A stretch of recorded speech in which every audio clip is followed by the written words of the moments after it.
இன்னைக்கு நூடுல்ஸ் எப்படி பண்ணுறதுன்னு பார்க்கலாமா? நூடுல்ஸை விட சிம்பிளான ரெசிபி என்ன இருக்குது? ஸோ அதை எப்படி செய்கிறதுன்னு பார்த்துடலாம். அதுக்கு நான் இப்பி நூடுல்ஸ் தான் எடுத்திருக்கேன். ஒரு பாத்திரத்தை சூடு பண்ணிட்டு தண்ணி ஊற்றிக்கிறேன். அந்த பாக்கெட்டுக்கு பின்னாடி தண்ணியோட அளவு எப்படி செய்யணும்லாம் போட்டிருப்பாங்க. அதெல்லாம் ஃபாலோ பண்ணி நம்ம இன்னைக்கு பண்ணியிருக்கோம். 2 மினிட்ஸ் நூடுல்ஸ்ன்னு சொல்லி கொடுத்துருப்பாங்க. அதை நம்பிடாதீங்க. 2 மினிட்ஸில் தான் நூடுல்ஸ் ரெடி ஆகாது. நூடுல்ஸை போட்டு அது கொஞ்சம் வெந்ததுக்கப்புறம் மசாலாவை போட்டு அந்த மசாலா கவரையும் கழுவி ஊற்றியாச்சு.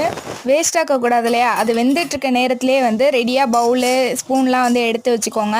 இந்த சைடில் போய் மசாலா அங்கங்கே ஒட்டிக்கும். அதெல்லாம் அந்த ஸ்பூனை வச்சு அந்த நூடுல்ஸை வச்சு சைடில் எடுத்து விட்ருங்க. நீங்கள் என்னதான் அதை தண்ணியாக செஞ்சாலோ ஒரு 10 நிமிஷத்தில் அது கெட்டியாயிரும். ஸோ கொஞ்சம் தண்ணியாக இருக்கிற மாதிரியே அதை செஞ்சுக்கோங்க. நீங்கள் செய்கிறப்பயே கெட்டியாக செஞ்சிங்கன்னா அப்புறம் சாப்பிட முடியாது.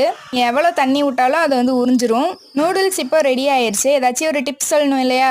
இந்த வீடியோவோட டிப்ஸ் என்னன்னா, இந்த மாதிரி ஒரே கரண்டி ஒரே பாத்திரத்தை வச்சு செஞ்சு முடிச்சிருங்க. இல்லைனா வீட்டில் திட்டு வாங்குவீங்க. இது மாதிரி நிறைய வீடியோஸ்க்கு சப்ஸ்கிரைப் பண்ணி வச்சுக்கோங்க. அப்படி செலக்ட்